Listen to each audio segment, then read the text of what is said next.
একটা ব্যক্তি সে বুঝতে পারে সে পাপ করলে ভালো থাকতে পারে না, সে চায় সে আর পাপ করবে না, সে চায় আল্লাহর পথে যেতে, সে চায় 5 ওয়াক্ত নামাজ পড়তে, সে চায় ভালো মানুষের মতো থাকতে,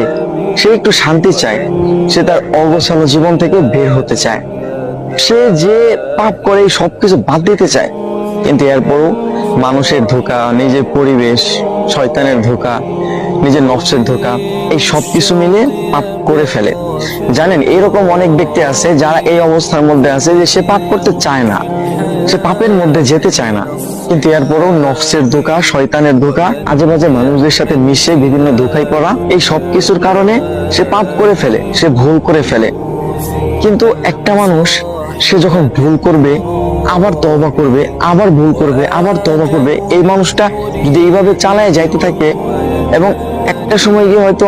আল্লাহ তাআলা চাইলে সে একদম পাপ থেকে মুক্ত হয়ে যাবে, সে একদম ভালো হয়ে যাবে, একটা সময় সে একদম পাপ ছেড়ে দিবে। একটা মানুষ সে পাপ করতেছে,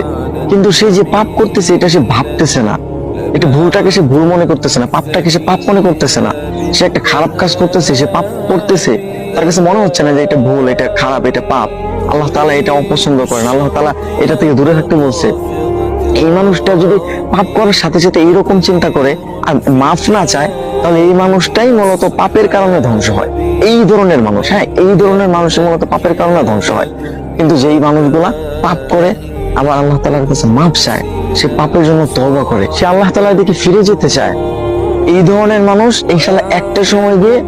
সে ধীরে ধীরে ধীরে ধীরে যখন পাপ করে আবার আল্লাহ তাআলার কাছে মাফ চায়, তখন এই যে তার এইভাবে চলতে থাকে, তখন না সে একটা সময় গিয়ে বুঝতে পারে যে আসলে পাপ করার যে খারাপ প্রতিক্রিয়াগুলো আছে সেইগুলা কি। প্রত্যেকটা পাপ আর প্রত্যেকটা খারাপ কাজের বাজে একটা প্রভাব আপনার জীবনের উপর পড়বেই পড়বে। সুতরাং আপনি পাপ করতেছেন, আপনি ভুল করতেছেন, আপনি ভালো হতে চাচ্ছেন, এইটা একটা ভালো অভ্যাস যে